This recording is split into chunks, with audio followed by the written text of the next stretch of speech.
O senador Eduardo Girão protocolou notificação extrajudicial e cobrou ao vivo, diretamente do plenário de Davi Alcolumbre, a instalação imediata de uma CPMI do Banco Master. Tem que ser imediata, já passou do tempo.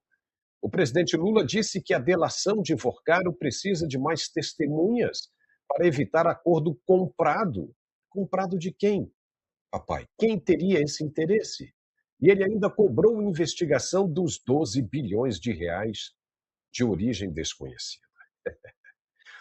O ministro Alexandre de Moraes determinou que Edson Fachin, que é o presidente hoje do STF, julgue ação que pode anular delações feitas por presos, com risco de derrubar provas em vários casos no país.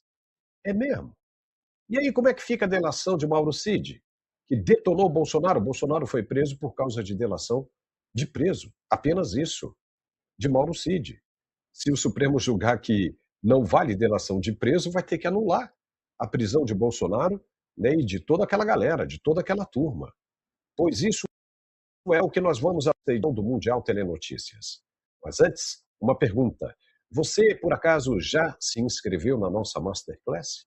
Se ainda não, corre lá, rapaz. Vai lá rapidinho. Está chegando a hora e vai ser importante para você. Você viu ontem que o presidente do Banco Central, Gabriel Galípolo, inocentou Roberto Campos Neto, não viu? No caso do Banco Master. Ele afirmou em depoimento à CPMI do crime organizado que não há indícios de culpa do ex-presidente, após análise de auditorias e sindicâncias internas. Isso todo mundo já sabe. Mas o que chamou a atenção mesmo, e que pouca gente notou, é que Gabriel Galípolo citou que o Banco Central ainda responde na justiça por liquidações antigas. Inclusive outro escândalo bancário com fraudes analógicas, ou melhor, análogas, que a instituição investiga há mais de 20 anos. Ou seja, situações de fraudes iguais às que estão acontecendo agora com o Banco Master. E Gabriel Galípolo disse isso para justificar o sigilo de 8 anos imposto ao processo do Banco Master. Então, vamos analisar essa situação com os nossos dois, né, grandes analistas, Alfredo Bessoff e Carlos Dias, porque pouca gente percebeu isso. Quando Gabriel Galípolo disse, nós do Banco Central estamos respondendo porque existe uma situação de 20 anos atrás, análoga a essa do Banco Master, ou seja, há 20 anos os caras já começavam a querer roubar no mesmo esquema do Banco Master. Aí a gente começa a analisar 20 anos atrás. De quem era o governo de 20 anos? Nós estamos em 2026, 10 anos 2016, 10 anos 2006. Papai. O governo Lula assumiu em 2003. Estava quase para chegar no 4º ano do primeiro governo Lula, do Lula 1. E aí, papai? E aí? Como explicar isso, hein, Alfredo Bessoff? Boa tarde. Boa tarde, Paulo. Boa estada aí no meio do mato, porque você sabe que quando o jogo é do campeonato, a gente tem que jogar bola mesmo pro mato, né? É bom se revigorar entre macaquinhos e onças. Mas, Paulo, na verdade, o que nós estamos percebendo, e essa é a importância das redes sociais, e eu acho que você acabou dizendo o seguinte, eram roubos, eram corrupções analógicas.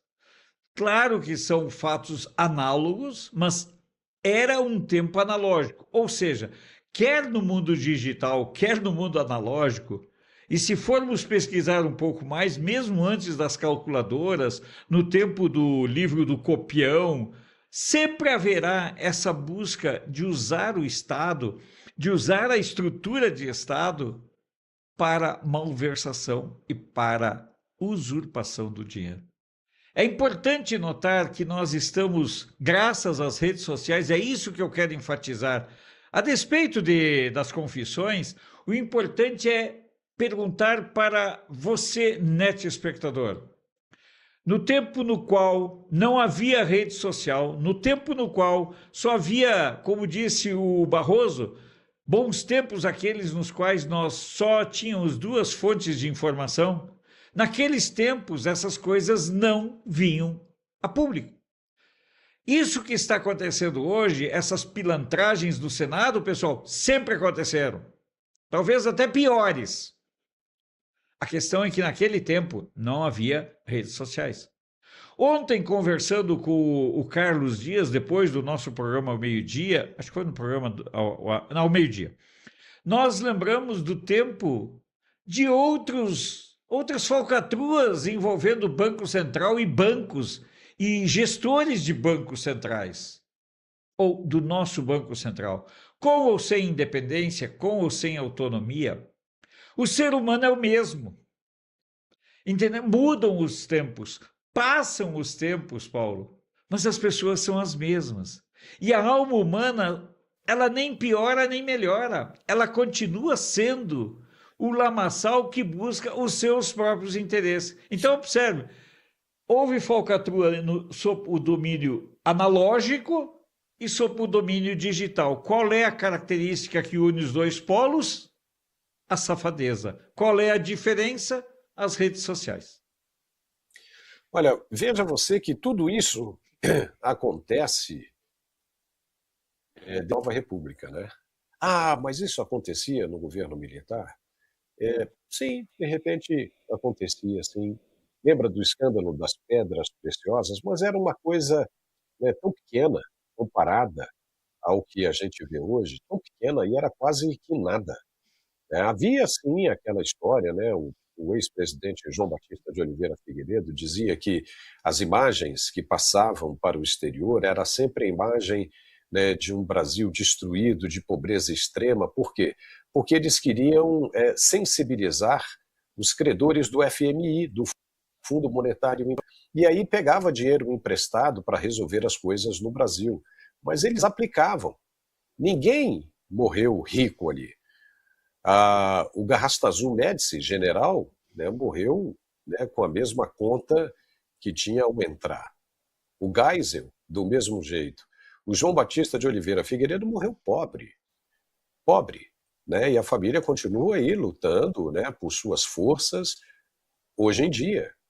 Coisa que você não vê na Nova República. Quando o Fernando Collor assumiu, ele tinha um PC Farias, e se dizia, vai fazendo, vai fazendo. O Temer disse para o Joesley Batista, vai fazendo, vai fazendo. E por aí vai. Então isso só mostrou que o governo civil não tem interesse, ou pelo menos não tinha interesse nessa era analógica, como o Alfredo falou, em resolver os problemas do Brasil. Cada um luta pelo seu bolso, pelo seu interesse. E é isso que agora, na era digital, nós podemos mudar. Nós podemos mudar porque nós temos acesso à informação. E mais do que isso, nós podemos mostrar o que essa gente está fazendo para você. A gente pode fazer essa informação chegar para você rapidinho, embora eles tentem bloquear isso, tentem censurar. Mas não conseguem e não vão conseguir. Tudo está mudando e essa gente também precisa mudar. Essa gente que pertence à era analógica tem que deixar. Já deu. Essa gente enriqueceu, vai aproveitar aquilo que levou, aquilo que roubou, porque senão, daqui a pouco, nem isso vai poder aproveitar. Como aconteceu com Nicolás Maduro, como pode acontecer com a turma de Cuba, como pode acontecer com Gustavo Petro e toda essa gente desse foro maldito de São Paulo. Então tem que prestar atenção. Quando o governo assumiu, veja você, nós tínhamos, nas primeiras vezes, nós tínhamos essas histórias todas. O Antônio Palocci fez uma delação. Até isso derrubaram.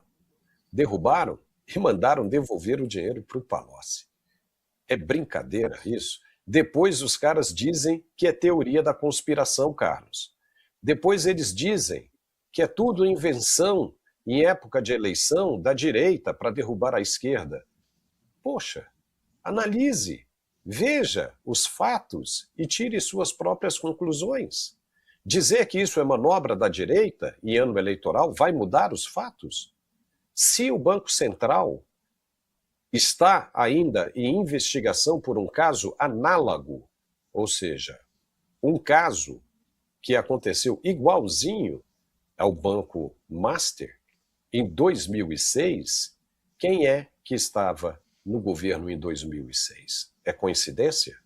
Ah, me diga, né, Carlos? Boa tarde. Boa tarde, Paulo. Boa tarde, Alfredo, todos que nos assistem. Olha, a questão aqui também é muito técnica, né? Sem dúvida nenhuma. Por quê? Porque existem procedimentos que estão estabelecidos em termos de auditoria, de investigação e em cima das liquidações extrajudiciais que o Banco Central faz. O sigilo ele se justifica quando há, por exemplo, uma preservação do interesse da recuperação dos ativos. Não para esconder métodos, não para esconder, por exemplo, agentes criminosos que atuaram no mercado financeiro. Então, isso é uma condição clássica, vamos chamar assim. Agora, estabelecer por determinadas vontades da administração, por exemplo, do Banco Central, que vai ser sigilo de 8, de 10, de 15, 20 anos, não. Isso tem que ser justificado em função das ações administrativas e da tentativa de recuperação, para preservar simplesmente os caminhos da interferência daqueles que podem ainda tentar buscar esses ativos ocultos que estão sendo investigados. Podemos lembrar do escândalo do Banco Santos, podemos lembrar do escândalo do Banco Cruzeiro do Sul, por exemplo. Né? E é natural, gente, é natural que essas liquidações extrajudiciais elas sejam contestadas na justiça. Porque esses que estão aí, que produziram esse conjunto de fraudes, eles vão para o campo judicial para a sua preservação. E digo aí sem medo de errar, muitos desses têm ativos ocultos que garantem uma tentativa de recuperação até da própria instituição, pelo fato de que buscam indenizações em função daquilo que a própria liquidação feita pelo Banco Central, se não for extremamente embasada, vai gerar uma indenização ou até talvez a recuperação da instituição financeira, ou, quando pouco, a possibilidade desse que produziu todos esses efeitos negativos possam voltar ao mercado trabalhando em outras instituições ou atuando de forma mais discreta no mercado, mas operando normalmente. Então, esse é um negócio muito, muito grave, tem que ter muito cuidado, porque nós temos que lembrar, né, num país que diz que preza a democracia, que a informação ela tem que fluir, que inclusive existe legislações, né, de abertura em termos de informação e acesso à informação, que o sigilo é algo de exceção, não é regra, não pode ser regra. E nesse caso em particular, porque ele envolve um conjunto de operações estranhas que, se ficar exatamente no campo da burocracia estatal, jamais nós vamos ter acesso àquilo que de fato foi feito. A preservação, a questão da governança, o cuidado que precisa ter para o levantamento desses ativos para que não sofra interferência, a justificativa do sigilo é plausível. Agora, fora isso, né, meu amigo Alfredo, o que nós conversamos ontem, né, offline com quatro Fs, viu, Paulo? É uma coisa que não dá para falar aqui de maneira muito clara, infelizmente, né? Mas um dia, né, quem sabe, né, o povo brasileiro vai saber, né, das grandes situações, né, de que o Estado brasileiro tem seus controles, né? Olha só, Davi Alcolumbre foi comunicado de notificação extrajudicial para abrir a CPMI do Banco Master.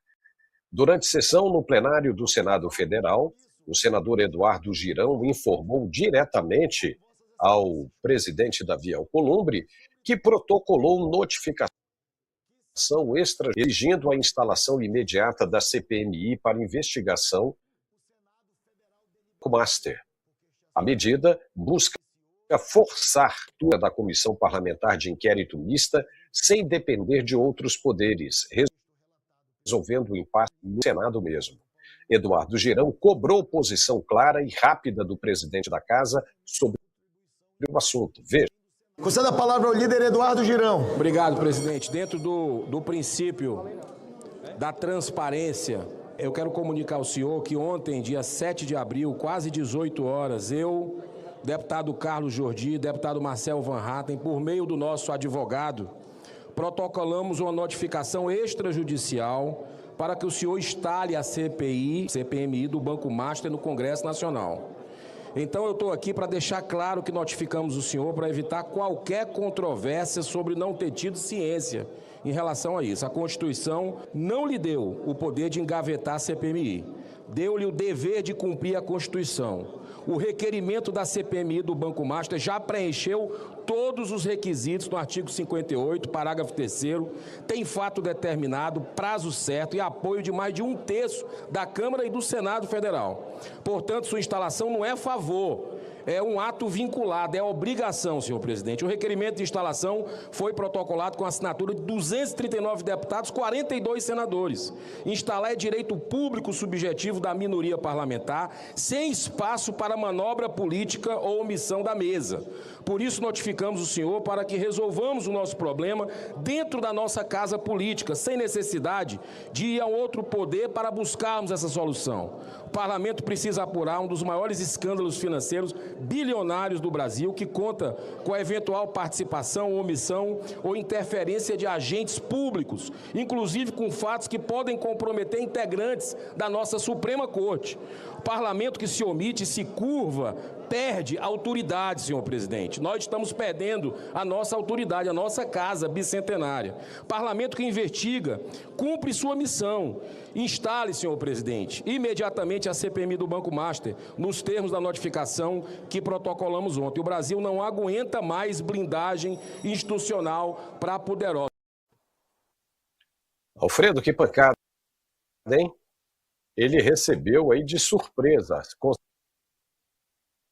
concedeu a palavra e ficou sabendo. Olha, é muito importante destacar que é necessário fazer esse enfrentamento o tempo todo. O próprio Alcolumbre já tinha prometido para o Nicolas de que ele iria convocar essa situação, mas tem que pressionar de todos os lados, porque esse sujeito, quem é do Rio Grande do Sul, aí sabe a expressão jundiá ensaboado. Jundiá é um peixe de água doce, extremamente liso, que é difícil de segurar. Imagina um jundiá ensaboado. Basicamente, o Alcolumbre é um jundiá ensaboado, ele vai se esgueirando com aquelas dancinhas dele, ele tenta se safar, mas ele está ficando encurralado, porque além dessa questão, é muito importante que as pessoas entendam que há um outro fator envolvendo essa sessão, porque quando essa sessão da leitura do requerimento da CPMI for instalada, ele terá também de enfrentar a votação, colocar na ordem do dia a votação do veto do Lula ao PL da dosimetria. Então há um conjunto de pressões que estão colocando o Davi Alcolumbre no brete. Ele é esperto, mas mesmo esperto chega uma hora que ele para. E aí, lembrando ainda de novo a questão do jundiá ensaboado, quem pescou já sabe que chega uma hora que o jundiá também morre pela boca. E na minha opinião, o destino do Alcolumbre é exatamente esse, morrer pela boca. Pelo menos o Eduardo Girão está tentando, né? Não, entendo que sim, acho que é um esforço positivo, porém, como eu já falei outras vezes, o enfrentamento não é levar a ele só o convencimento do que os atos que ele tem que fazer, que são atos vinculados, né? Não são discricionários para que ele possa optar por sim ou não. Porque o que, na verdade, eu continuo acreditando e defendo, a tese mais forte é que esses senadores se reúnam, né, e assinem um projeto de resolução que o destitua do cargo, porque nada vai andar. E tudo que ele puder protelar e ganhar tempo, etc., até empurrar o período da eleição, porque aí fica todo mundo, né, fora de Brasília e discutindo apenas os interesses de reeleição ou buscando eleição. Então é uma situação complicada.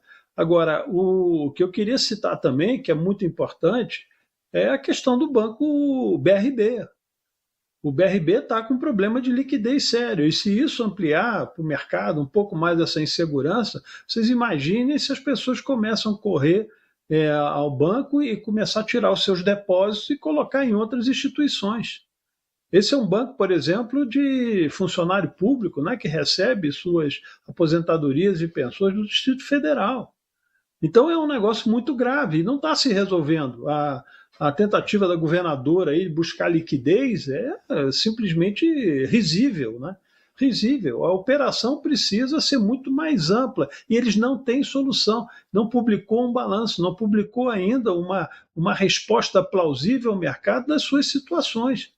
Você vê o Banco Digimais, né, já está em operação de quase liquidação, só que existe a possibilidade, que já foi aventada pelo mercado, divulgada no mercado, que o BTG Pactual irá absorvê-lo.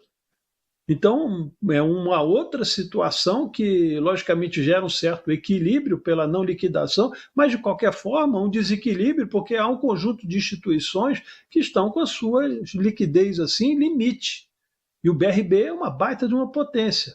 Então, quando se abre uma CPMI como essa, no caso, que é obrigatória, ela vai ter um desdobramento assim muito grave dentro do sistema financeiro brasileiro. E precisa ter prudência, né, no sentido de cuidado, não só das averiguações, que elas precisam ser pesadas e fortes, mas o que eu digo, prudência, o que eu digo é no sentido seguinte, que precisa apurar antes que o mercado responda com um conjunto de quebras de bancos. É isso que precisa ser claro, né? Precisa ter a defesa do sistema financeiro, precisa recuperar, por exemplo, a questão do fundo garantidor de crédito, estabelecer novos limites e novas condições de operação e acesso a esse fundo.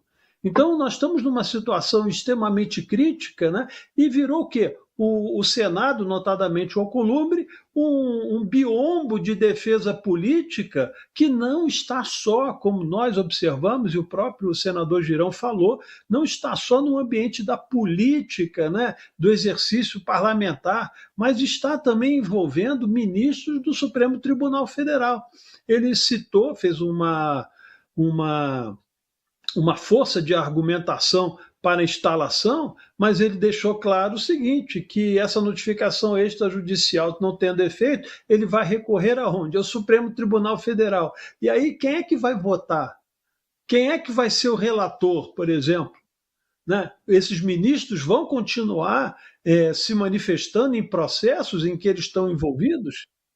E a pressão que eles têm diretamente sobre os demais ministros para tomar uma decisão de abertura ou não, porque se você vê a prorrogação da CPMI do INSS foi enterrada, né? Então, enfim, é isso que eu gostaria de me manifestar, né? Não tenho muito mais a completar, mas lembrando o seguinte, né, que existem alguns problemas que precisam ser resolvidos, não dá mais para adiar.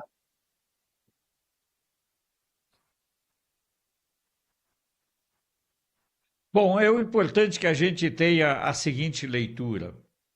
Nós estamos diante de realidades que se descortinam a todo momento. Nós estamos claramente enfrentando o desafio de passar esse país a limpo. Nós estamos num momento muito sério e eu penso que o Paulo foi muito incisivo sempre nas suas manifestações, dizendo troca tudo. E quando eu digo troca tudo, é trocar uma estrutura toda. Essa estrutura que aí está, com os seus mecanismos, como disse, como o Carlos falou, poxa vida, o rapaz lá da Petrobras, ele não era funcionário da Petrobras, mas estava funcionário da Petrobras em cargos comissionados, indicações políticas há quanto tempo? 10, 12, 15, 20 anos. Isso acontece a mesma coisa na Receita Federal, acontece a mesma coisa na Polícia Federal, acontece no Banco Central. Existem pessoas que ficam décadas em funções estratégicas exatamente para servirem de operadores e servirem para blindar toda uma estrutura envolvendo, por exemplo, alguns aspectos da vida nacional. Nós temos que ter essa clareza, nós temos que ter essa compreensão. Troca tudo. sobre o Girão, uma pena, lamento que ele tenha feito a opção, mas ele está sendo coerente. Num país como o nosso, olha só, nós estamos lamentando a coerência do Girão. Por quê? Porque o Girão fará falta no Senado. Porque uma figura como o Girão, Alfredo, você mesmo já disse que ele só fala. Mas qual é o papel do parlamento? É parlare. Então, ao menos o Girão tem essa qualidade de fazer o enfrentamento na cara.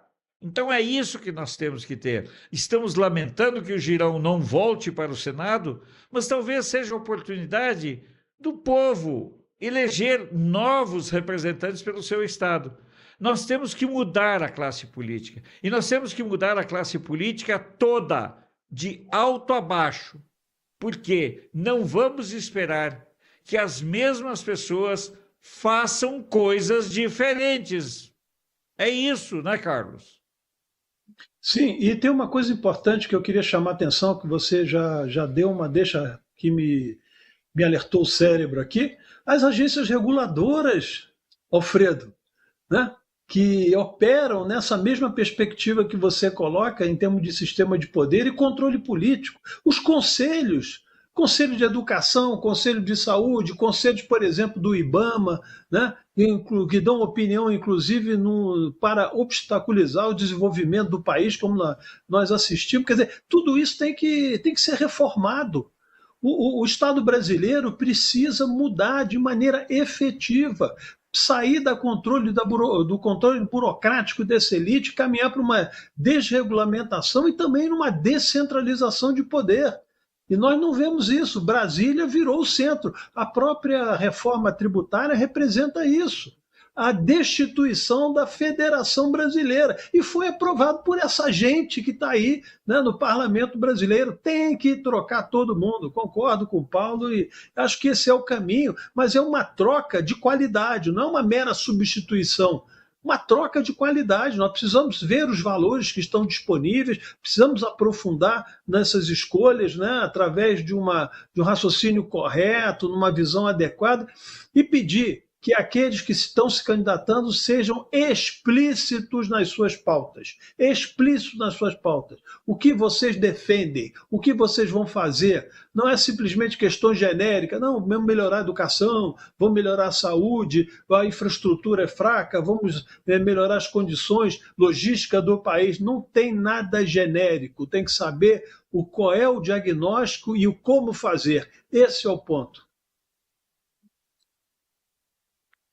O nosso amigo Paulo continua com dificuldade de conexão, então eu penso também que nesse momento nós estamos diante de encruzilhadas. Nós estamos focando no Senado, porque o Senado sempre foi tido assim como a casa que corrigia distorções, era a casa responsável por fazer desvios de eventuais exageros por parte da Câmara dos Deputados. Mas o que nós precisamos entender é que o Senado se tornou mais do mesmo também.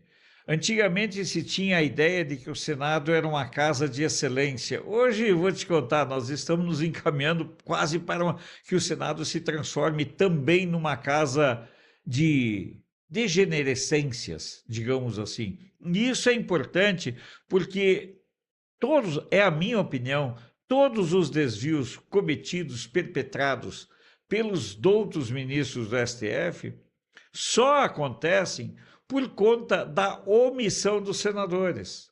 Os senadores que são os responsáveis pela indicação, são eles que chancelam os indicados pelo presidente da República a se tornarem ministros. O aval final, pessoal, não é o aval dado pelo Lula. O aval do Messias, o Lula o indicou, mas a chancela final para um emprego quase que vitalício será dado por quem? Quem dará essa chancela? O Senado. Então, nós temos que cobrar os senadores desse fato. Acho que o Paulo agora voltou.